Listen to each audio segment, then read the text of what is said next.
हामिदम व मुसल्लिम व मुसल्लिमा व बाद फ़अऊज़ु बिल्लाहि मिनश शैतानिर रजीम बिस्मिल्लाहिर रहमानिर रहीम।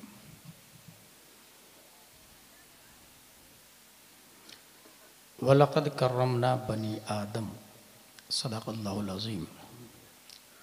हुज़ूर अलैहिस्सलाम की बारगाह में दुरूद शरीफ पढ़ते हैं। अल्लाहुम्मा सल्लि अला सय्यिदिना व मौलाना मुहम्मद व आलिहि व सहबिहि बारिक वसल्लिम।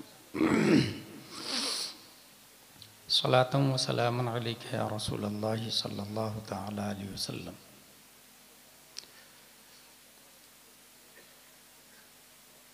Today my topic is humans are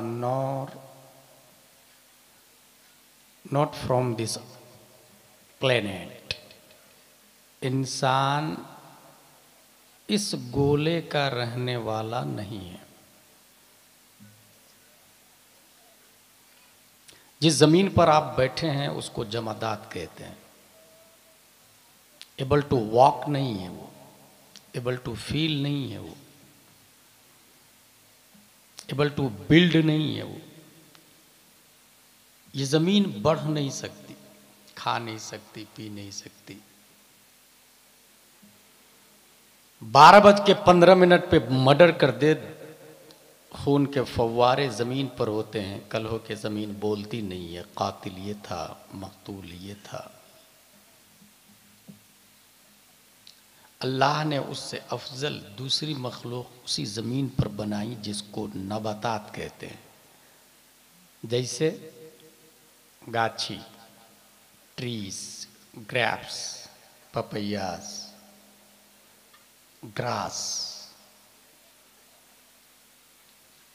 ये जो आम का पौधा है मालदा का, वो अपनी जगह खाता पीता और बढ़ता भी है। और साइंस ने डिस्कवर्ड किया है कि उसकी बीवी भी होती है, उसमें हस्बैंड भी होता है, वाइफ भी होती है। जितने ग्रास है, जितनी ट्रीज है, जितने नबातात है,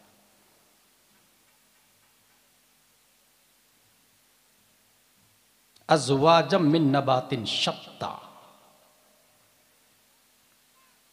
सब जोड़े से।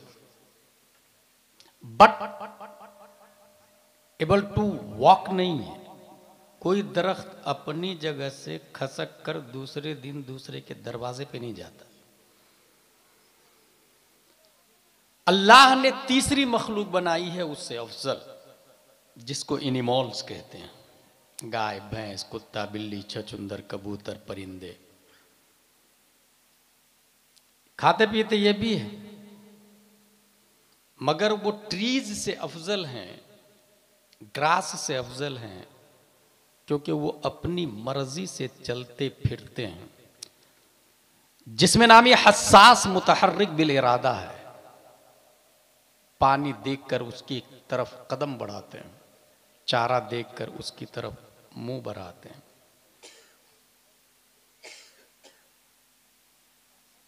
हम लोग जानवर,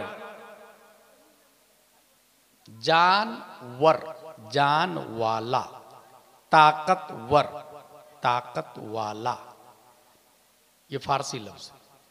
वाव रा जबर वर लगाने से वाला का माना होता है। Human and animals are similar in many departments. दोनों नंगे पैदा होते हैं। बड़ा हो के जो कपड़ा न पहने वो जानवर है, जो कपड़ा पहन ले वो इंसान है। ब्रह्मपुर में जो कपड़ा नहीं पहनता है वो इंसान नहीं है, वो जानवर है। खाना दोनों खाते हैं। हलाल और हराम की पहचान नहीं है, उसे जानवर कहते हैं। और जो हराम को लात मार के सिर्फ हलाल खाता है उसे हजरत इंसान कहते हैं। प्यास दोनों को लगती, इंसान को भी जानवर को भी। पाक और नापाक की तमीज नहीं करता वो जानवर है।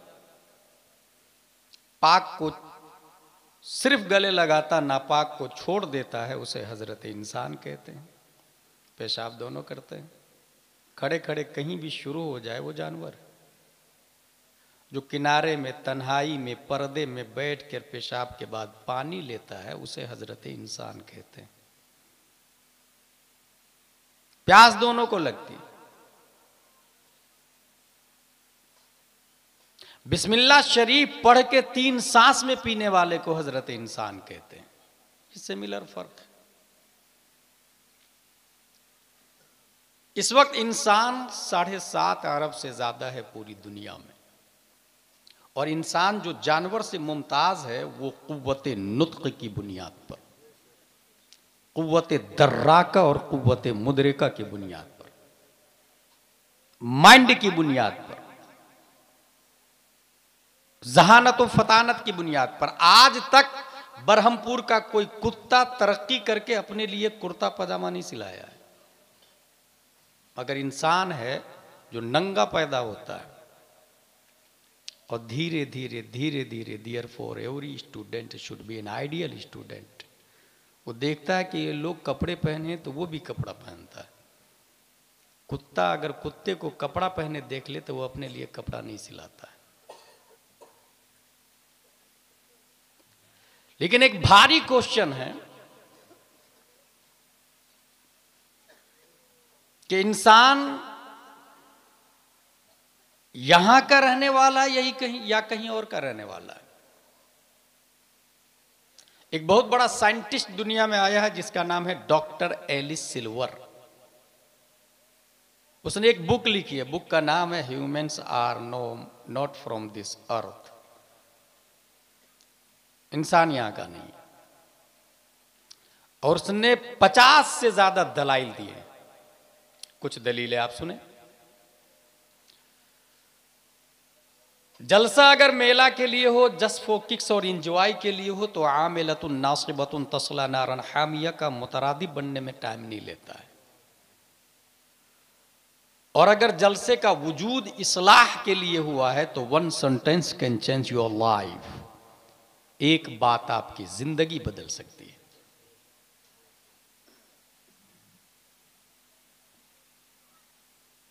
पहली दलील वो ये देता है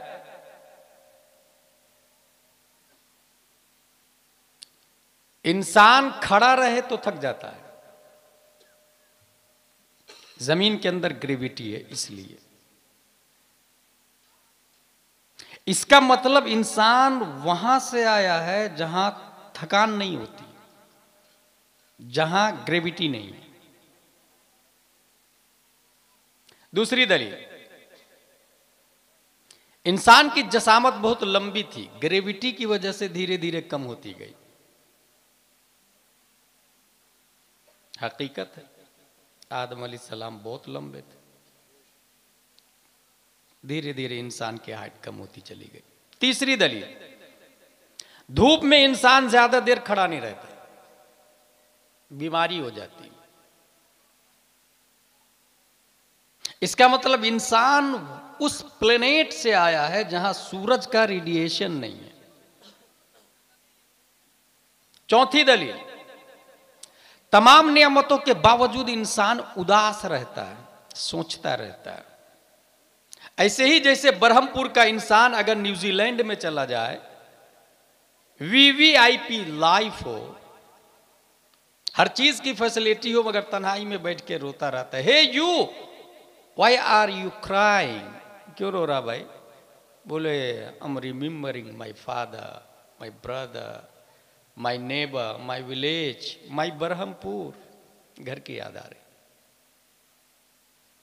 सब कुछ है इंसान के पास और यहां रोता है। इसका मतलब यह है कि इंसान इस जगह का रहने वाला नहीं, वो किसी और जगह का रहने वाला है जहां पे मायूस कोई नहीं होता है, जहां पे उदासी नहीं होती। पांचवी दलील दिया, जानवरों को खुराक हासिल करने और खाने के लिए मेहनत नहीं करनी पड़ती, मगर एक इंसान है अगर उसे खाना हो एक रोटी तो जमीन की छाती को फाड़ता है, गेहूं डालता है, फिर वो गेहूं का एक दाना जमीन से लड़ता है, अगर हार गया तो फना हो जाता है, और अगर जीत गया तो धरती की छाती को फाड़ के बाहर निकलता है। अल्लामा कमरुज़्ज़मान आज़मी ने 20 साल पहले एक सेंटेंस कहा था कि वो पौधा कमजोर इतना होता है कि बारिश शबनम भी बर्दाश्त नहीं कर पाता, और तवाना इतना होता है कि जमीन को फाड़ के बाहर निकलता है। आंधी तूफान से बचाया, वो पौधा बड़ा होके उसके अंदर 40-50 गेहूं के दाने लगे, पकने का इंतजार किया, काटा, कूटा, पिसाया, माँ और बहनों के पास वो आटा गया, आटा में पानी डाली, रोटी का गोला बनाया, बेलन पे बेला, तवा पे तला। ये सिर्फ एक रोटी है, सेम प्रोसेसिंग सब्जी की होती है। एक लुकमा खाने के लिए इतनी मेहनत, जानवर को इतनी मेहनत नहीं करनी पड़ती। इसका मतलब यह हुआ इंसान उस गोले से आया है जहां रेडीमेड खाना मिलता है, तैयार खाना, उसे मेहनत नहीं करनी पड़ती, उसे मशक्कत नहीं करनी पड़ती। मगर कहां से आया है यह नहीं पता, डॉक्टर एलिस सिल्वर को भी नहीं पता। उसने ये जरूर कहा किसी ताकतवर शय ने पनिशमेंट के तौर पे इस प्लेनेट पे भेज दिया इंसान को। ऐसे ही जैसे बरतानिया अंग्रेज ने अंडमान निकोबार में अल्लामा फजल खैराबादी को भेज दिया था।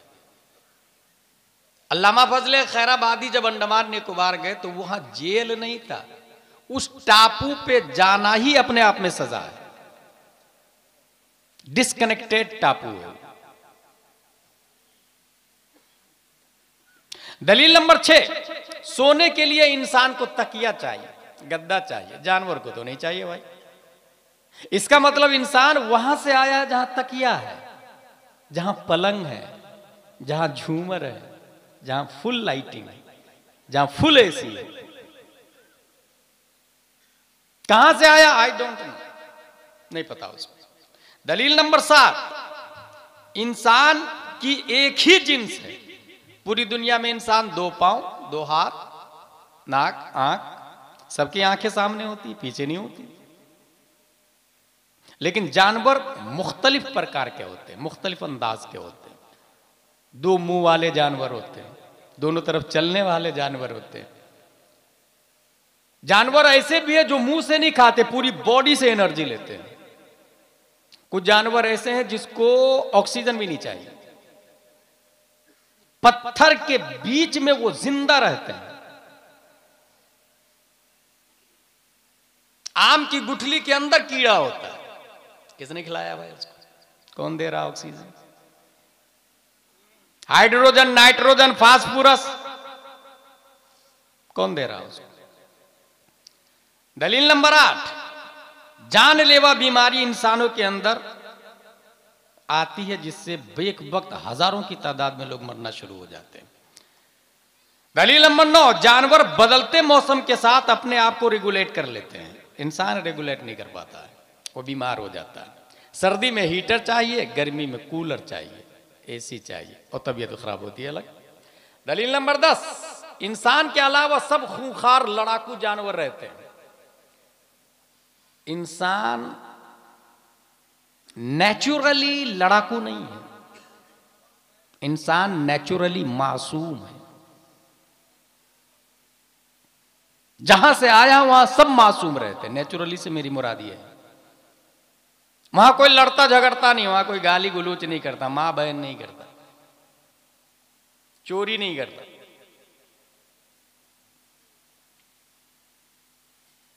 दलील नंबर 11, जमीन पर आए हुए ज्यादा टाइम नहीं हुआ इंसान, वरना बहुत पहले मोबाइल वजूद में आ चुका होता, क्योंकि इंसान की फितरत है तलाशना, बनाना, बिल्ड करना।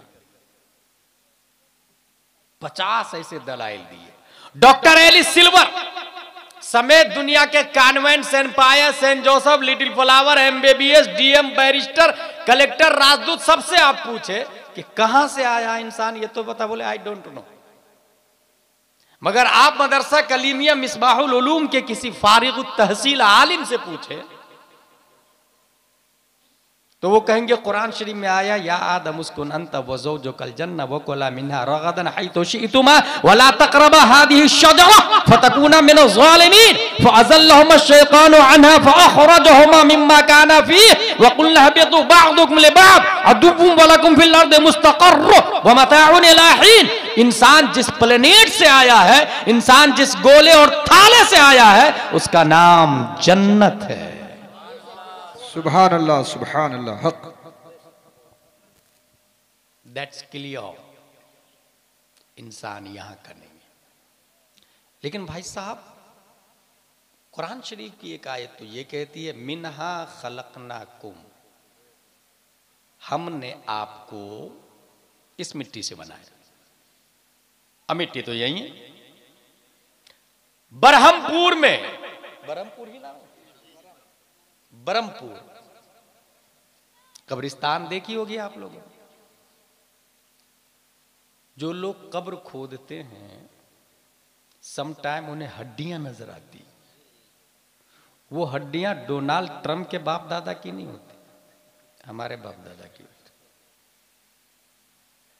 जो चंद साल पहले इसी बरहमपुर में घूमते थे, फिरते थे, बाइकिंग करते थे, बिजनेसमैन थे, बीवी बच्चे वाले थे, शान ठाठ बाट से जिंदगी गुजारते थे, जमीन खा गई और चंद साल के बाद हड्डियां भी खा जाएगी, नामो निशान मिट जाएगा।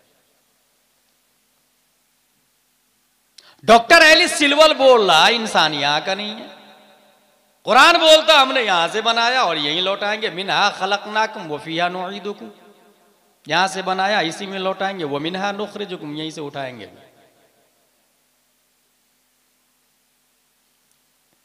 इसी आयत से मैं इस नतीजे पर पहुंचता हूं कि जो लोग बरहमपुर में दफन है वो यहीं की मिट्टी से बनाए गए।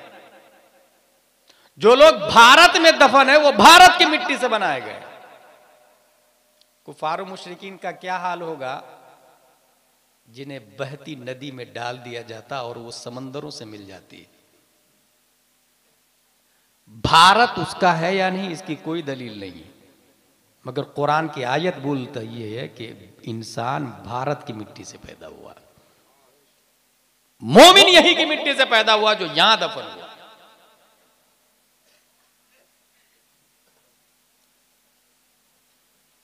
अच्छा, आप गौर कीजिएगा, कुछ लोग पैदा यहां हुए हैं और दफन जब हज करने जाते हैं तो वहीं इंतकाल कर जाते हैं, तो दफन वहां हो जाते हैं। तो फिर वो कहां की मिट्टी से बने?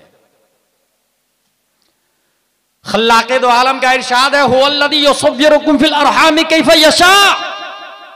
बरहमपुर में मां के पेट में अल्लाह जब उस इंसान की मूर्ति बना रहा था तो यहां की मिट्टी इस्तेमाल नहीं किया, मदीने शरीफ की मिट्टी का इस्तेमाल फरमाया है। पैदा यहां होता है, दफन मदीना शरीफ में होता है। बात साफ हो गई।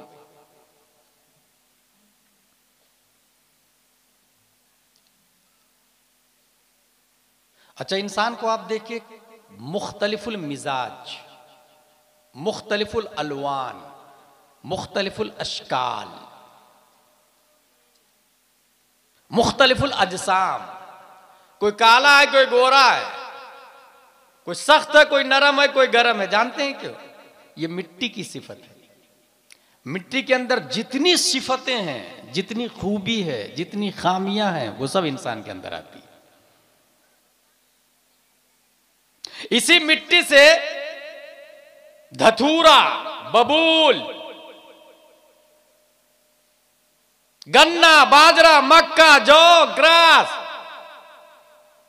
अंगूर, पपैयाज, काजू, किशमिश, पिस्ता, अखरोट भी इसी मिट्टी से है।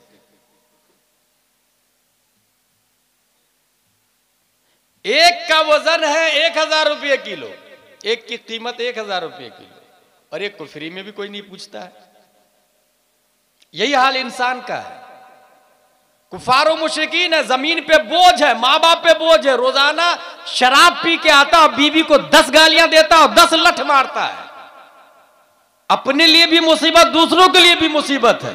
तो इसी धरती की पैदावार गौसे आजम भी है, गरीब नवाज भी है, इमाम आजम भी है, मखदूम माहिम भी है, मखदूम सिमना भी है, इमाम अहमद रजा भी है, मुफ्ती आजम भी है, ताजुश शरिया भी है, मुजाहिद मिल्लत भी है, हाफिज मिल्लत भी है। कोई जरूरत है, कोई बोझ है? मुख्तलिफुल अलवान, मुख्तलिफुल अजसाम। डॉक्टर एलिस सिल्वर बोल रहा यहां का नहीं है, तो इसमें तजाद नहीं है। कुरान जिसको बोल रहा यहां से बनाया वो जिस्म है। डॉक्टर एलिस सिल्वर बोल रहा इंसान यहां का नहीं है, वो आत्मा है, वो रूह है। और कुरान शरीफ में भी आया यसअलूनका अनिर रूह कुल रूह मिन अम्रि रब्बी। लोग रूह के बारे में आपसे पूछते हैं, कह दे ये अल्लाह का मामला है। यूं समझे आप कि इंसान में दो चीजों से इंसान बनता है। नीचे से मिट्टी आती है, ऊपर से रूह आती है, और इन दोनों के मजमुआ का नाम इंसान है। मिट्टी और रूह, इस मिट्टी के अंदर जो खूबियां हैं, जो खामियां हैं, वो सब इस मुल्क के अंदर। जिस्म अपने आप में एक बिगेस्ट कंट्री है।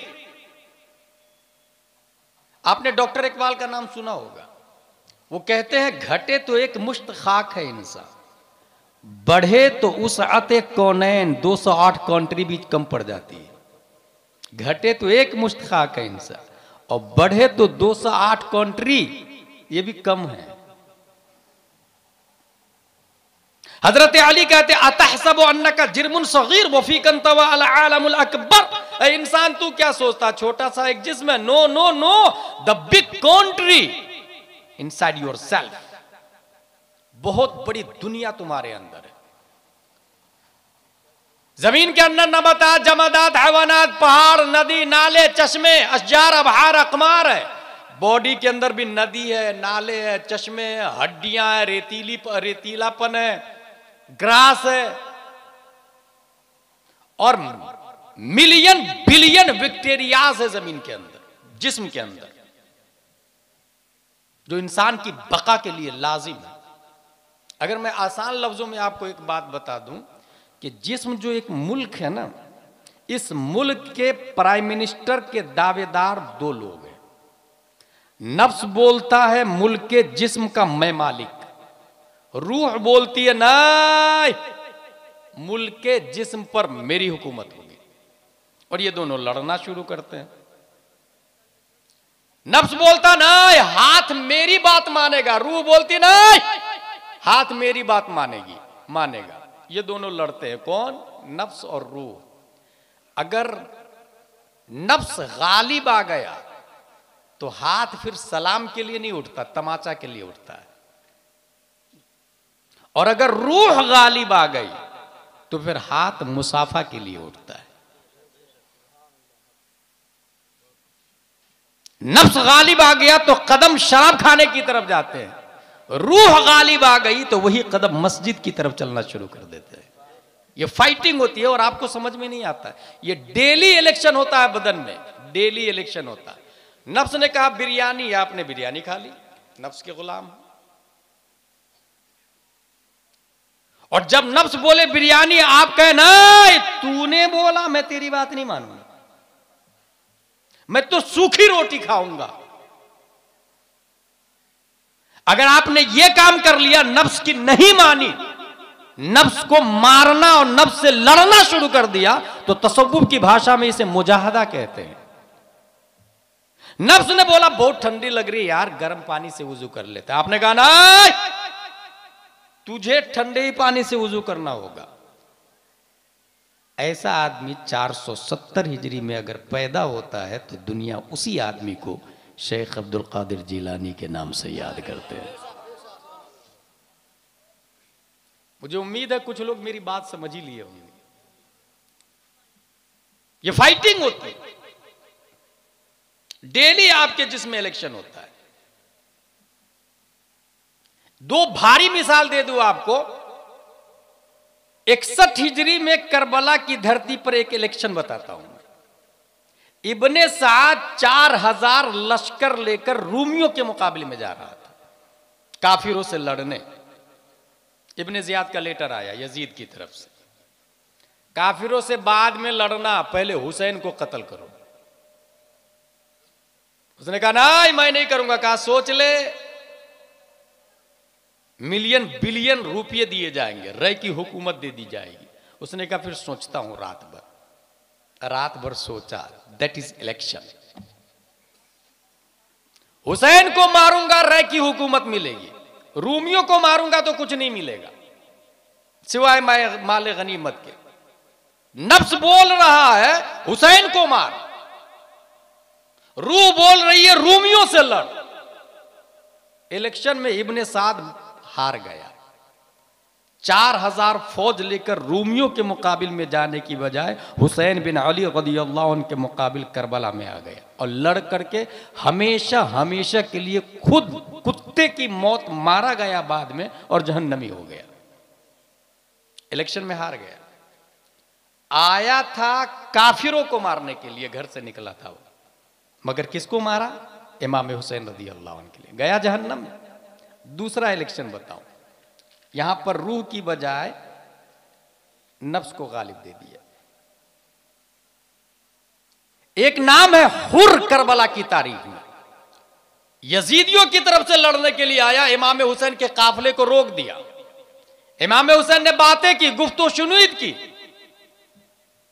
ऐन लड़ाई के वक्त हुर बोलता यजीदियों से, इमाम हुसैन की कोई शर्तें तुम्हें मंजूर नहीं? कहा नहीं, मुझे कोई शर्त मंजूर नहीं है। काफिर सुन, मैं समझ गया हूं कि हुसैन बिन अली रज़ियल्लाहु अन्हु हक पर है, मैं आया था तेरी तरफ से, लड़ूंगा इमाम हुसैन की तरफ से, और एक तीर भी खुदा की कसम जब तक मेरे जिस्म में जान है अहले बैत की तरफ जाने नहीं दूंगा। मैं लड़ा और लड़ते लड़ते वो शहीद हो गए।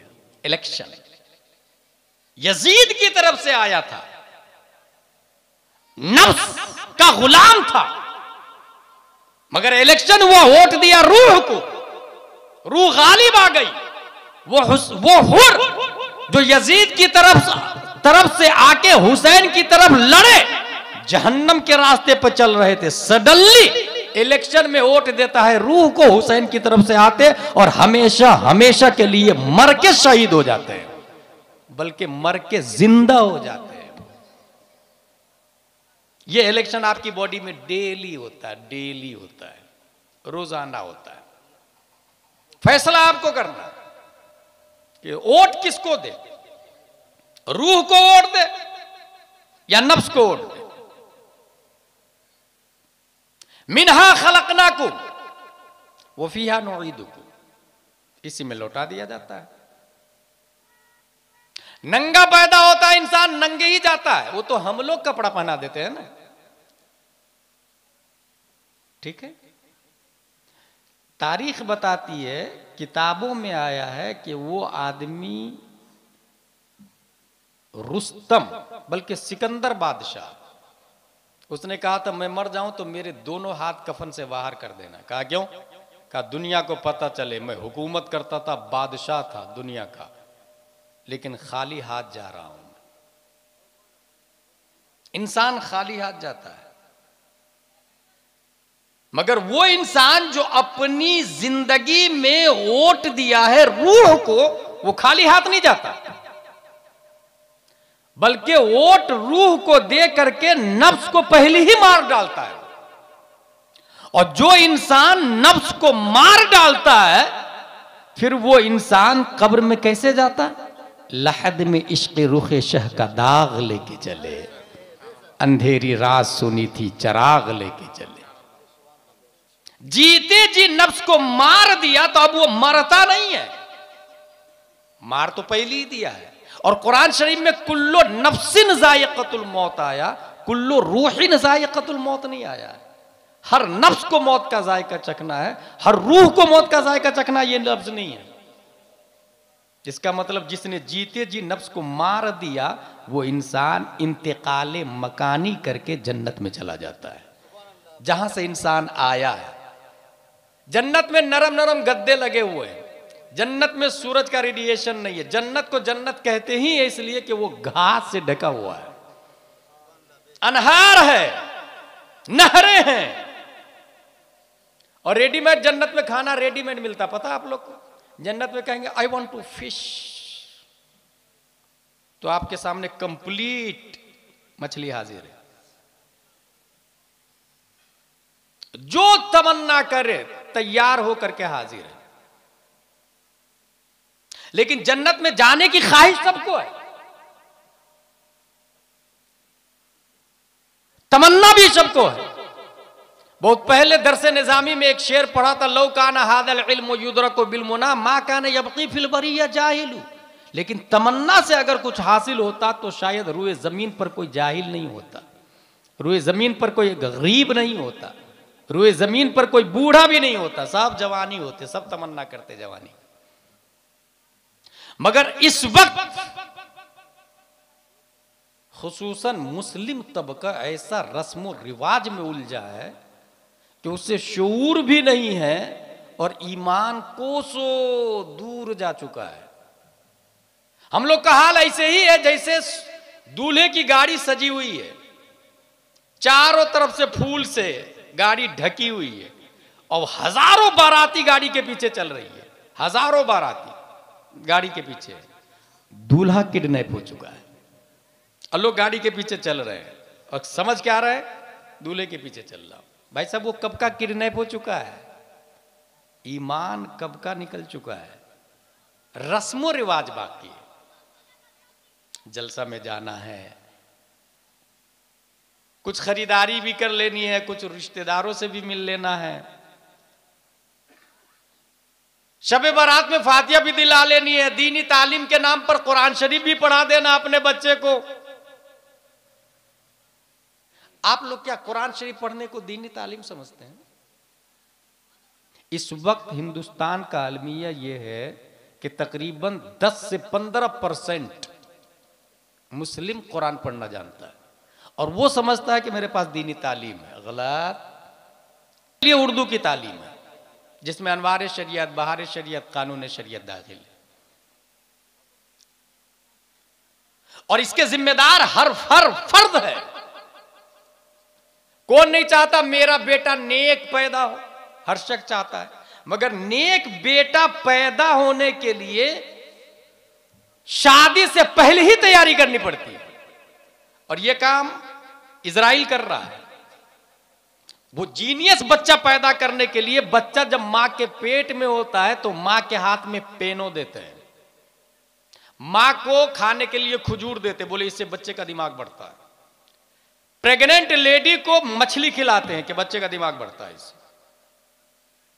उसके हाथ में बुक देते हैं, 2 का 2, 2 दूनी 4, 2 तिया 6, 2 चौका 2 को 7 से इंटू करेंगे तो कितना होगा, ये हिसाब जोड़ती रहती है वो औरत जिसके पेट में बच्चा है। और ये मैं नहीं बोल रहा, स्टीफन कर्लियोन साइंटिस्ट बोल रहा है। He spent 3 years in Israel. He saw one lady, pregnant lady. Is this for your child still in the womb? She would answer yes, yes, yes to train the child. ये जो आप कर रहे हैं ये आपके बच्चे के लिए जो पेट में, बोले हाँ मैं बच्चे को जीनियस बना रही हूं। इजराइल की औरत बोल रही बच्चे को जीनियस बना रही हूं। जो हिसाब मैं कर लूंगी, मेरा बेटा पैदा होगा, उसके सामने हिसाब आएगा तो दूसरे बच्चों की बनिस्बत वो फास्टली कर लेगा। Is this true? क्या ऐसा हो सकता है? आप लोग का दिमाग क्या कहता है? ऐसा हो सकता है? अगर आपके दिमाग में यह आ रहा है कि ऐसा नहीं हो सकता है, गलत है ये, तो इस गलत फहमी को डस्टबिन में डाल दे। हकीकत यह है कि ऐसा हो नहीं सकता, बल्कि हो चुका है। क्या आपने देखा नहीं, जब बच्चा पैदा होता है मां को सर्दी होती है तो बच्चे को सर्दी हो जाती है, मां को बुखार लगता है तो बच्चे को बुखार लग जाता है, मां को पीलिया हो गया तो बच्चे को पीलिया हो जाता है। पैदा होने के बाद इतना हाई कनेक्शन है तो पैदा होने से पहले कितना पावरफुल कनेक्शन होगा? Common sense. और जब स्टीफन कर्लियोन की बात आई तो मैंने कहा ये साइंटिस्ट ABCD वाला, स्कूल वाला, ये तेरी नई डिस्कवरी नहीं है। In Islam has been done before 8th century। ये 21वीं सदी ईस्वी है ना, 15वीं सदी हिजरी, 14वीं सदी हिजरी, 13वीं, 12वीं, 11वीं, 10वीं, 9वीं, 8वीं, 7वीं, 6वीं, 5वीं, 470 हिजरी में उम्मुल खैर फातिमा के पेट में एक बच्चा है। और उम्मुल खैर फातिमा मां वुजू बनाती है और मुसल्ला बिछाती है और अलिफ लाम मीम का पारा पढ़ती है। बच्चा पेट ही में अलिफ लाम मीम का पारा याद कर लेता है। सयक़ूल तिलका रसूल ला युहिब्बु, मां ने प्रेगनेंसी पीरियड में 18 पारे की तिलावत की। मेरा गौस 18 पारे का हाफिज बन के पैदा होता है।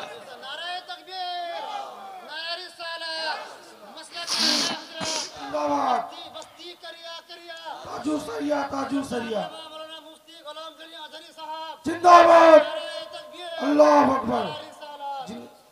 हम ये तमन्ना करते हैं बरहमपुर में कि हमारे यहां भी कोई अल्लाह का वली पैदा होना चाहिए। भाई इसके लिए जब पेट में बच्चा है यहीं से वली बनाना शुरू कर दे। बल्कि मैं ये कहूंगा शादी से पहले अगर आपका लड़का पढ़ा लिखा है तो आप लड़की ढूंढे जो दीनियात पढ़ी लिखी हो। स्कूल वाली लड़कियां, उसके यहां तो बॉयफ्रेंड ही आम हो गया है और गवर्नमेंट ने कोई लीगल भी देख कर दिया है इसको, कोई बुरा नहीं है। यहीं से मामला गड़बड़ है।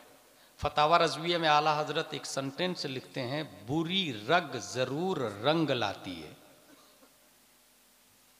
जिसके पहले से बॉयफ्रेंड हो उसके घर में कोई ताजु शरिया नहीं पैदा होता है, कोई मुजाहिद मिल्लत नहीं पैदा होता। जिसके बॉयफ्रेंड ना हो ऐसी लड़कियां आपके मदरसे में मिलेगी, नेक घरों में मिलेगी, नकाब पोश मिलेगी, अनवारे शरीयत, बहारे शरीयत, कानून शरीयत पढ़ने वाली मिलेगी। ऐसी लड़की को तलाश। और अगर लड़कियां नहीं मिल रही है ऐसी, तो जो इदारे हैं उनसे राब्ता करें आप।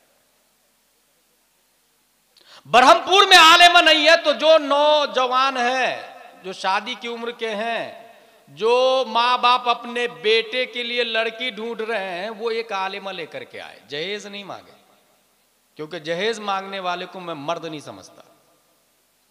क्योंकि निकाह के वक्त वो ये कहता है 7,786 दैन महर सिक्का रायजुल वक्त अलावा नानो नफका के। नानो नफका का मतलब होता है रोटी मैं खिलाऊंगा, कपड़ा मैं दूंगा, मकान मैं दूंगा। फिर 5 लाख मांगा तो तू रोटी कहां तूने खिलाया भाई? तू तो 5 लाख बीवी से मांग के लाया, तो बीवी की रोटी खा रहा ना तू खुद। वो मर्द कहां हुआ? निकाह में तो ये बोला कि नानो नफका मेरे ऊपर वाजिब है, और 5 लाख मांगा तो 5 साल का खर्चा तो बीवी से लेकर के आया। ये मर्दानगी नहीं। इसलिए तलाश करे, आलिमा को लाए, और वो एक आलिमा आएगी उसको बोले कि तुम काम कम करो, मोहल्ले में आलिमा बनाओ। 2 घंटे सुबह क्लास लगा, 2 घंटे शाम में क्लास लगाओ, लगे तो फीस भी ले लो, 200 रुपये पर हेड। पैसे लेकर के पढ़ना, यह हदीस शरीफ से इशारा है। एक जमाना आएगा कि दीन दीनारो दिरहम से चलेगा। आला हजरत लिखते हैं वो जमाना आ गया, दीन दीनारो दिरहम से चला है। अच्छा कपड़ा पहनना है तो अच्छा पैसा देना पड़ेगा, तो अच्छा दीन सीखना है तो अच्छा पैसा क्यों नहीं। इसलिए मैं पूरे भारत में एक बुनियादी बात बोलता हूं कि मस्जिद अगर आपने 5 करोड़ की बनाई, जहालत का खात्मा मस्जिद से नहीं होने वाला है। जहालत का खात्मा इमाम से होता है, क्योंकि मस्जिद साइलेंट होती है, वायलेंट इमाम होता है। मस्जिद खामोश होती है, बोलता इमाम है। और यह भी ध्यान में रखे, 100 जाहिल मिलके भी एक जाहिल को आलिम नहीं बना सकते, मगर एक आलिम हजारों जाहिल को अल्लामा बना सकता है। इसलिए वो एक आलिमा आएगी, सुबह 2 घंटे, शाम में 2 घंटे, धीरे धीरे ब्रह्मपुर में आलिमा की तादाद बढ़ने लग जाएगी। जब आलिमा की तादाद बढ़ने लग जाएगी, तब उनके पेट से कोई मुजाहिद मिल्लत पैदा होना शुरू करेगा। तो तैयारी यहां से की जाती है। न कि पैदा होने के बाद 5 साल का हो गया बात नहीं मानता है। देखिए ना हजरत, मेरा बेटा बात नहीं मान रहा है, इसको एडमिशन ले दीजिए मदरसे में, इसको तावीज दे दीजिए, इसके लिए दुआ कर दीजिए। यानी दीनियात को भी मादे के ऊपर इंसान तौलना शुरू कर दिया है। दीनियात यानी कोई आलिम बना रहा या हाफिज बना रहा तो पैसे के लिए नहीं। आलिम के हर किताब के शुरू में लिखा जाता है पढ़ने का मकसद सआदत दारैन है। मैं आपको एक बात बताता हूं, अगर मैं एक मच्छर पकड़, ये मच्छर पकड़ लिया, कौन खरीदेगा 10 रुपया में? आप लोग क्या कहेंगे? Are you nonsense, are you bullshit, idiot. मच्छर 10 रुपया में कोई खरीदेगा? मच्छर बेच रहा है स्टेज पर मिंबरे रसूल से। अब हदीस कुदसी सुने, अल्लाह ताला हुजूर सल्लल्लाहु अलैहि वसल्लम फरमाते हैं, रब की बारगाह में पूरी दुनिया की वैल्यू मच्छर के पर बराबर भी नहीं है। एक मच्छर खरीदने को कोई तैयार नहीं है, मगर पूरी दुनिया नहीं, 1 स्क्वायर फीट जमीन के लिए कुत्ते की तरह मरे जा रहा और लड़े जा रहा आदमी। मच्छर खरीदने के लिए बेचने वालों को बेवकूफ कह रहा है, मगर जमीन के लिए मर्डर हो रहे हैं, तलवारें निकल जा रही। उसने ये भी नहीं सोचा कि मैदान महशर में जिसकी 1 इंच जमीन ली हमने और रब की बारगाह में हाजिर, मौला इसने मेरी 1 इंच जमीन ले ली। क्यों? तुमने 1 इंच जमीन ले ली इसकी? बोले हाँ, ये मकान बना रहा था, 1 इंच जमीन ले ली। उससे पूछा जाएगा तुमने ली? हाँ मौला ली, मगर मुझे नहीं पता था तेरी बारगाह में आके शिकायत कर देगा इतनी छोटी सी बात, मैं नहीं पता था। ये जुमला आपने कहा तो अल्लाह ताला इन उलमा को हाजिर करने पर कादिर है। क्या इन्होंने पता नहीं बताया था कि यह हराम है? क्या इन्होंने ये नहीं कहा था कि 1 इंच भी हराम है दूसरे का लेना, 1 रुपया भी हराम खाना हराम है? ये नहीं कहा था इन्होंने। आप लाजवाब हो जाएंगे। फिर जानते हैं क्या होगा? वह हकमुल हाकिमीन है। आपकी सारी नेकियां उसकी तरफ ट्रांसफर हो जाएगी जिसकी 1 इंच जमीन ली है, सारी नेकियां। बंदा तू राजी हो गया? नहीं मौला राजी नहीं हूं। इसकी अधिकारी से बनती थी तो ये गाली भी देता था, मारता भी था। तब जानते क्या होगा? उसके गुनाह उधर ट्रांसफर होने लग जाएंगे। और जिसने दुनिया के अंदर 5 मंजिला बिल्डिंग बनाई गरीब की जमीन 1 इंच दबा करके, उसकी सारी नेकियां उधर, उसके गुनाह इधर, इसके पास 0 0 0 बचा, सीधा जहन्नम। अच्छा, आपके दिमाग में आएगा कि वो आदमी जो 1 इंच नहीं, 1 स्क्वायर फीट नहीं, पूरा 1 एकड़ जमीन ले लिया है, लेकिन हर साल 11वीं शरीफ 11 देग बकरा खिलाता है गरीबों को। भाई साहब 11 देग नहीं, 11,000 देग भी खिला ले, वो 1 इंच का गुनाह माफ नहीं होने वाला है। ये कुदरत है, ये अल्लाह का निजाम है। वो 11 देग 11,000 देग जो आपने बनाया वो मुस्तहब है, वो 1 इंच पहले वापस करे। कुछ जमीन दबाने वाले लोग हर साल उम्रा करने चले जाते हैं, 60-70 उम्रा भी कर ले, पूरी जिंदगी भी उम्रा कर ले ना, वो 1 इंच माफ नहीं होने वाला है। हज कर ले, खाने काबा को देखकर दुआ करे, ऐ अल्लाह वो 1 इंच जमीन जो मैंने हराम की ली है तू मुझे माफ फरमा, बहक़ ला इलाहा इल्लल्लाह मुहम्मदुर रसूलुल्लाह। नहीं माफ होने वाला। हुकूकुल इबाद है, ये सिस्टम मुतय्यन है यहाँ अल्लाह का निज़ाम कि बंदे का हक पहले वापस करे, फिर तौबा करे, फिर मदीना शरीफ जाए, फिर नबी की जाली देखे, रोजे की जाली, तो अंदर से आवाज आएगी, मनज़ारा कबरी वजबत लहू शफाअती। ये ऐसे ही है जैसे हाथ में गोबर पकड़ लिया आपने और नहा रहे हैं, समंदर में खूब गोते लगा रहे हैं। पाक होंगे आप? पहले क्या करना पड़ेगा? वो गोबर छोड़ना पड़ेगा। फव्वारा चालू कर ले और हाथ में गोबर को पकड़े रहना है, नहीं छोड़ूंगा गोबर को, नजासत गलीजा को छोड़ूंगा नहीं। फव्वारा में 100 साल भी आप रहे, पाक नहीं होने वाले, पहले गोबर छोड़ना पड़ेगा। वो जो 1 इंच हराम की जमीन जो ली है ना, वो मिसले नजासत गलीजा है। और आसान करके बताओ तो कुआं में कुत्ता गिर के मर गया, मुफ्ती साहब क्या किया जाए? मुफ्ती साहब कहेंगे पूरा पानी निकालो, कुएं का पानी नापाक हो गया। मुफ्ती साहब पानी आए जा रहा अंदर से, निकलेगा कैसे पूरा पानी? एक बाल्टी निकालता हूं तो दूसरा बाल्टी तैयार हो जाता है उसमें। अब यहां पर मुफ्ती की बात मोतबर नहीं होगी, जो माहिर है पानी का उससे पूछा जाए कि इस कुआं में कितने लीटर पानी है, वो बोलेगा 1000 लीटर, तो 1000 लीटर पानी निकाल दे, कुआं पाक हो जाएगा। यहां ये बात ज़हन में रखे, मुफ्ती की बात मोतबर नहीं होगी, जो पानी का इंजीनियर है उसकी बात मोतबर होगी। इसका मतलब ये हुआ कि वुजू में 3 फराइज है या 4 फराइज है, ये मोहल्ले का मुखिया और सदर सेक्रेटरी नहीं बताएगा, ये मदरसे का आलिम बताएगा, उसकी बात मोतबर होगी। जो जिस लाइन का एक्सपर्ट है उसी की बात मोतबर होगी। दीन का निजाम इसलिए भी दरहम बरहम हो गया है कि जो करोड़पति है वो आलिमों पर अपना मसला, अपना सिस्टम लागू कर देता है, निजाम दरहम बरहम। मैंने कई मस्जिद देखी है कि मस्जिद के इमाम साहब ने कहा जुआ हराम है और मुतवल्ली का कारोबार ही जुए का था, इमामी को बदल दिया उसने। ये कयामत की निशानी है,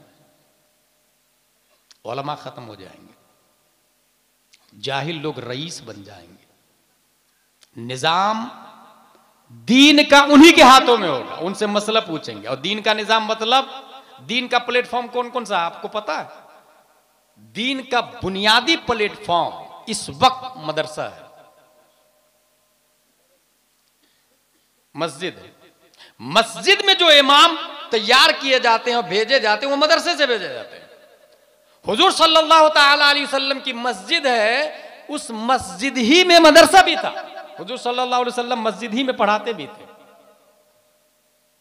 और मस्जिद ही के जरिए अबू बकर, उमर, उस्मान और अली को भी तैयार किया। पहले मस्जिद में पढ़ाई होती थी। आप लोगों ने सबसे बड़ा मदरसे का नाम सुना? दुनिया में सबसे बड़ा मदरसा कौन सा है? जामे अजहर मिस्र, 10 लाख के आसपास स्टूडेंट है वहां। पहले जमाने में मस्जिद ही में पढ़ाई होती। जामे अजहर कैसे मदरसा बन गया पता है आपको? इमाम साहब दरसे कुरान देते थे मस्जिद में रोजाना, पब्लिक भी कुरान लेके दर्स में बैठती थी। अपने यहाँ क्या हो रहा है, जलसे में पब्लिक आ जाती है और मुकर्रिर खुसूसी को देखिएगा कब लाया गया है, 2 बजे, आधे लोग जा चुके हैं। इसको रस्म कहते हैं, स्पिरिचुअल नहीं कहते इसको, क्रिएटिव माइंड नहीं कहते इसको। मैं किताब लेकर के, कागज कलम लेकर के आया हूं, आप में से किसी के हाथ में कागज कलम नहीं होगा, जबकि इंसान को चाहिए स्टूडेंट लाइफ जिए। उर्दू आलिमन और मुतअल्लिमन, मुतअल्लिम स्टूडेंट बन के जी, कागज कलम ले ही के चलना चाहिए हमेशा। जहां भी अच्छी बात लगे फौरन नोट कर ले उसको। यह एक स्टूडेंट की सिफत होती है। जामे अजहर में इमाम साहब दर्स कुरान दे रहे थे, दर्स बहुत अच्छा लगा, लोग दूर से आने लगे। वो जाके दूसरे को बोले, फिर दूर से आने लगे। फिर रहने के लिए हॉस्टल बनाया गया, उसी हॉस्टल का नाम जामियातुल अजहर बन गया। इस तरह एक मस्जिद यूनिवर्सिटी में कन्वर्ट हो गई। मुझे दमिश्क की मस्जिद तौबा की एक बात याद आ रही है, उसको भी सुने आप। और अपने अंदर चेंजिंग लाए, इनकलाब लाए कि हम रस्म रिवाज में चले या इस्लामियात के हिसाब से चले। हुआ यह था, मस्जिद के अंदर इमाम साहब पढ़ा रहे थे, एक शख्स अपनी भतीजी को लेकर के आया। हजरत हजरत ये मेरी भतीजी है, इसका निकाह कर दीजिए किसी मौलाना साहब से। याद रखिएगा, ये वो जमाना है जिस जमाने में 2-2, 3-3 दिन लोग भूखे रहते थे। ये मैं इसलिए भी बोल रहा हूं कि अभी कुछ अमीर लोग हैं इंडिया में, उनको खाना खिलाने का भूत सवार रहता है। उससे कहे कि बुखारी शरीफ की जरूरत है मदरसा कलीमिया मिसबाहुल उलूम में, तो जेब में हाथ नहीं डालेगा वो। और कहिए कि गरीबों को खाना खिलाना है तो फटाक से लंगर कर देगा वो। 10वां 20वां 40वां में खाना खिला रहे कि नहीं लोग खिला रहे हैं। 4 लाख 5-5 लाख का खर्चा करते हैं। और दावत किसको दे रहे? गरीब को नहीं दे रहे दावत, रिश्तेदारों को दावत दे रहे हैं। इसको रस्म कहा जाता है। जिस जमाने में खाना खाने की, खिलाने की फजीलत आई खुद उस जमाने में। प्यारे मुस्तफ़ा सल्लल्लाहु ताला अलैहि वसल्लम के यहाँ 2-2, 3-3 दिन चूल्हा नहीं जलता था। आप में कौन ऐसा घर है जिसके यहाँ 2 दिन चूल्हा नहीं जला? भूखे रहे वो। ये देख रहे हैं, ये बुखारी शरीफ है। आजकल मैं बुखारी शरीफ लेके चलता हूँ स्टेज पर, ताकि कोई वहाबी देवबंदी फिरक़े बातिला कुफार मुशरिकीन बात का इनकार न कर सके। और जो करता है वो ईमान वाला है ही नहीं। जो नबी की बात नहीं माने वो ईमान वाला का। इस बुखारी शरीफ में याद रखिएगा, ये बुखारी किसकी लिखी हुई है? अबू अब्दुल्ला मोहम्मद बिन इस्माइल बुखारी की। 16 साल में ये किताब कंप्लीट हुई है। और इस किताब को कैसे लिखा पता है? रास्ते में जा रहे हैं, आराम करने के लिए सोए, सडनली उठ के बैठ जाते थे और एक लिख लेते थे, फिर सो जाते थे। इमाम बुखारी की एक दोस्त का कहना है कि एक रात में 20-20 मर्तबा जाग करके लिख करके फिर सो जाते थे। 16 साल। दूसरी मर्तबा जब इस पे नजरे सानी करने लगे वो, तो खाना काबा में, मस्जिद हराम में 2 रकात गुस्ल करते थे, 2 रकात नमाज पढ़ते थे, फिर हदीस कोट करते थे। और जब तीसरी बार लिखने के लिए बैठे, नजरे सानी के लिए और सेटिंग करने के लिए बैठे, तो कहां पर? हुजरा-ए आयशा और मिंबर मुस्तफा के बीच में, रोज़तुम मिन रियाज़िल जन्नत जिसको कहा जाता है, रियाज़े जन्नत में बैठ करके इन्होंने वही 2 रकात नमाज, गुस्ल और फिर तहर्री करते थे। इस हदीस को किस बाब में लिखूं? क्यों लिखा इन्होंने? ताकि बरमपुर के मुसलमान पढ़े, हम तक सही सही किताब पहुंचे। इसमें एक हदीस शरीफ है, वो हदीस शरीफ मैं सुनाना चाह रहा हूं। बुखारी शरीफ, अबू अब्दुल्ला मोहम्मद बिन इस्माइल बुखारी की किताब है। अन अबी हुरैरा रज़ियल्लाहु अन्हु अन्ना रजुलन अता नबी सल्लल्लाहु अलैहि वसल्लम फबअथ इला निसाई फक़ुलना मा मअना इल्ला अल-मा फक़ाल नबी सल्लल्लाहु अलैहि वसल्लम मन यदुम औ यज़ीफ हादा फक़ाल रजुलुन मिनल अंसार अना फंतलक बिही इला इमरातिही फक़ाल अक्रिमी ज़ैफ़ रसूलिल्लाहि सल्लल्लाहु अलैहि वसल्लम। मतलब ये है कि हुजूर सल्लल्लाहु अलैहि वसल्लम के यहाँ एक मेहमान आए। उनमें से अफजल कौन है? 99% लोग क्या बोलेंगे? 1 लाख वाला। इस्लाम बोलता है गलत। इसको यूं समझे कि एक मैना है, उस मैना के मुंह में गेहूं का एक दाना है। दूसरा मैना है जिसकी गर्दन में 1 किलो गेहूं के दाने की थैली लटकी हुई है। दोनों में से अफजल कौन है? 1 दाना वाला। अपने घोंसले में उड़ के वही जा सकता है, अपनी बीवी बच्चों से वही मैना मिल सकता है। कुव्वते परवाज 1 दाने से है, 1 किलो दाने से कुव्वते परवाज का झनासा निकल जाता है। वो परिंदा उड़ नहीं सकता। इंसान लाहूत का परिंदा है। जिस प्लेनेट से इंसान आया है उसे जन्नत कहते हैं। जन्नत से इंसान की रूह उड़ करके आई है और इंसान की रूह उड़ करके जाती भी है। बोझ दुनिया का जितना कम होगा, रफ्तार उतनी ही ज्यादा होगी। इसी को कलंदर लाहौरी ने कहा है, ऐ ताइर लाहौती, उस रिस्क से मौत अच्छी जिस रिस्क से आती हो परवाज में कोताही। और इसी की तर्जमानी मेरा इमाम अच्छे रजा, प्यारे रजा, आशिक रजा, फाजिल रजा, अल्लाह की रजा, सहाबा की रजा, इमाम अहमद रजा खां फाजिल बरेलवी करते हैं। तो कलम से कहते हैं लिख, उन्हें जाना, उन्हें माना, न रखा गैर से काम, लिल्लाहिल हम्द में दुनिया से मुसलमान गया।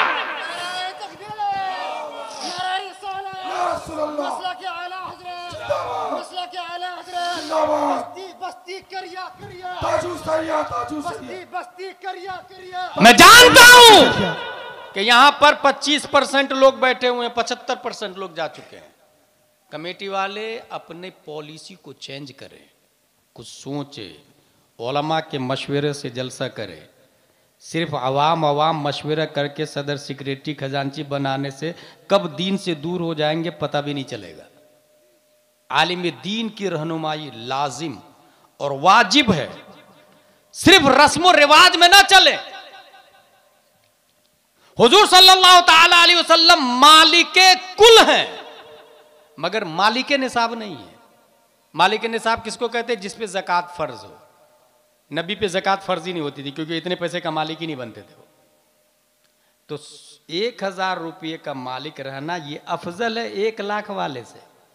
उसको हिसाब देना पड़ेगा, लाया कहाँ से, गया कहाँ, खर्चा कहाँ किया, कमाया किधर से, झूठ कितना बोला, हराम कितना किया, नाजायज कितना किया, कपड़ा बेचते समय ऐब को छुपा के बेचा या दिखा के बेचा। और ये 1000 वाला शॉर्ट एंड स्वीट में हिसाब देगा और जन्नत में चला जाएगा। हमारे नबी फरमाते हैं एक गरीब अमीर से 500 साल पहले जन्नत में चला जाएगा। ये समझने वाली बात है, स्पिरिचुअल बात है। मस्जिद तौबा की बात बता रहा था मैं, मस्जिद में पढ़ाई हो रही है, एक तालिबे इल्म 3 दिन से भूखा है, पढ़ते पढ़ते पढ़ते पढ़ते भूख लग रही है उसको, बर्दाश्त नहीं हुआ।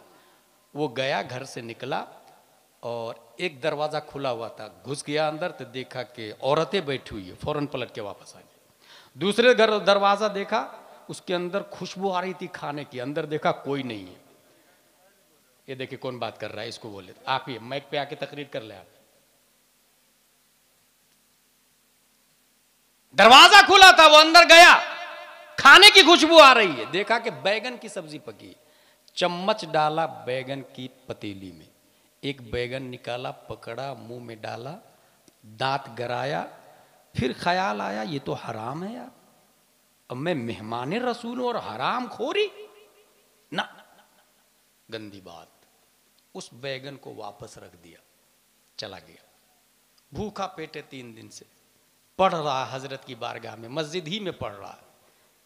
इसलिए मैं कहता हूं मस्जिद का इमाम जो होना चाहिए वो आलिम होना चाहिए, मस्जिद में पढ़ाई होनी चाहिए, मस्जिद में बहार शरीयत, अनवार शरीयत, कानून शरीयत होना चाहिए, बुखारी और मुस्लिम होना चाहिए, न कि माँ बाप के मरने पे पारे की पेटी रख दी और समझ गए कि बहुत सवाब मिल गया मुझको। एक शख्स अपनी भतीजी को लेकर के आया, इमाम साहब मेरी भतीजी है, इसकी शादी कर दे आपके उलमा में से। उन्होंने ऐलान किया इमाम साहब में, कौन है इस खातून से शादी करेगा? कोई नहीं हाथ उठाया। हजरत ने खुद ही फरमाया तुम शादी कर लो। उस शख्स ने कहा हुजूर मैं 3 दिन से भूखा हूं, मेरे पास कुछ है नहीं। बोले टेंशन मत लो तुम, इनके पास सब कुछ है, क्योंकि ये खातून मालदार है। वहीं पर निकाह हो गया। कितना आसान है निकाह करना, इतना ही आसान निकाह होना चाहिए। अभी मुझे लाने के लिए जो लोग गए थे, शेख साहब सब थे, मैंने बताया उनको कि निकाह जितना ज्यादा आसान होगा ज़िना का खात्मा होगा। और आप लोग को एक अंडर और बुक की बात बताऊं, बाज़ाब्ता पूरी दुनिया में 150 से ज्यादा मुल्कों ने ज़िना को लीगल कर दिया है, जिसका नाम लिविंग रिलेशनशिप दे दिया है। माज़ल्लाह रब्बिल आलमीन, यही क़यामत की निशानी है, लिविंग रिलेशनशिप क़यामत की निशानी है। इसलिए शादी मुश्किल हो गई। कितना आसान था निकाह करना, निकाह गवाह, कोई खाना, कोई बारात, कोई ढोल ताशे बाजे नहीं, कबूल है कबूल है कबूल है, निकाह हो गया। खातून बोलती है मेरे सरताज घर चलिए, अपने सरताज को वो घर ले जाती है। जब तपेली में खातून ने दस्तरखान लगाया, कहा हुजूर आप बैठिए मैं खाना लेकर के आती हूं। जब खातून ने तपेली का ढक्कन हटाया और सब्जी में चम्मच डाला तो दांत कटा हुआ बैगन निकला।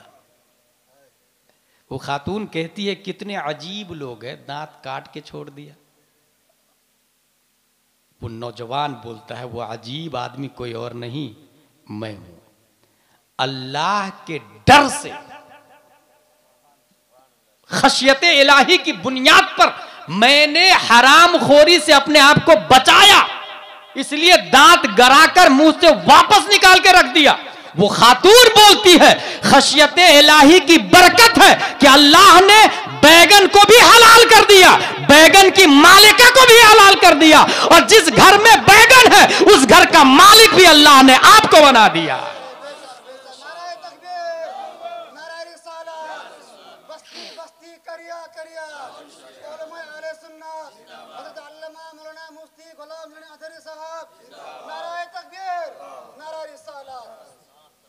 ये मोबाइल है, अगर आपने चुरा लिया तो हराम है, मांग के लिया तो हलाल है। होटल है, समोसा है, धीरे से हाथ डाल के जेब में रख लिया, हराम है। भाई भूख लग रही, समोसा दे दो यार एक, हलाल है। कितना माइनर फर्क है। बैगन हराम था, अल्लाह से डरा, हलाल हो गया। अगर इंसान अज़्म कर ले कि नहीं मैं हराम नहीं खाऊंगा, मैं हलाल खाऊंगा, अल्लाह ताला उनके दर्जे बुलंद फरमा देता है। ये लोग मुर्शिदाबाद कहां के हैं? ये कितने किलोमीटर है यहां से? 300 करीब आसपास। इसी को रस्म कहते हैं।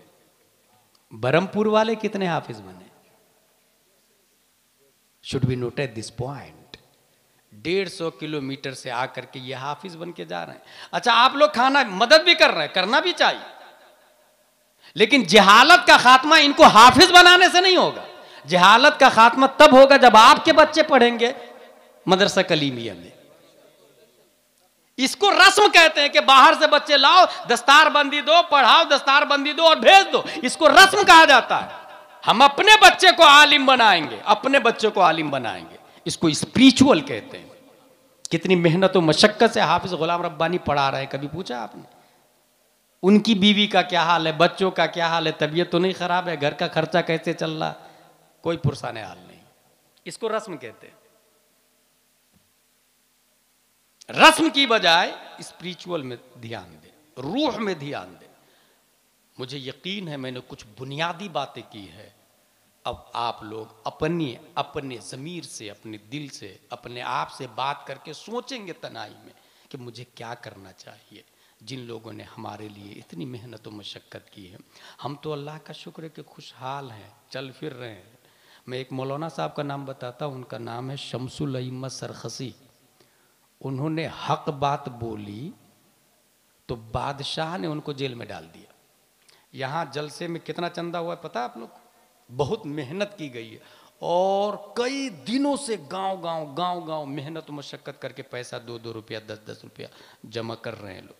ऐसे ही डोर टू डोर जाके ये कहना चाहिए, भाई भाई भाई अपनी बच्ची और बच्चे को मकतब में भेजो, मदरसा कलीमिया में पढ़ने के लिए भेजो।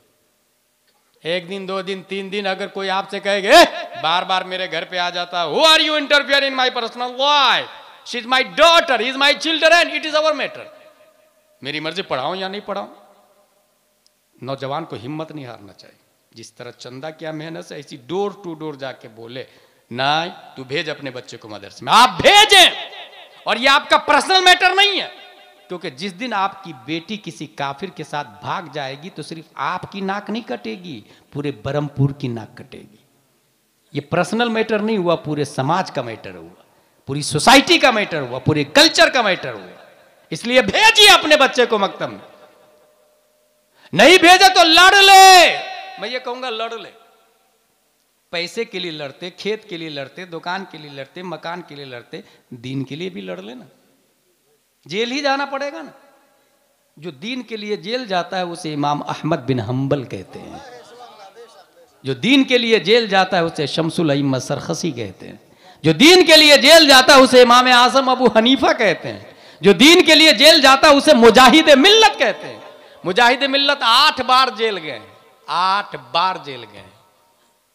शमसुल अइम्मत सरखसी 12 साल फतवा देने के जुर्म में जेल चले गए थे। मगर जानते हैं दीन की हिफाजत जेल के अंदर जाके भी, चूंकि उलमा को दर्द होता है दीन का, वो अपने घर की फिक्र नहीं करते, वो दीन का दर्द रखते हैं।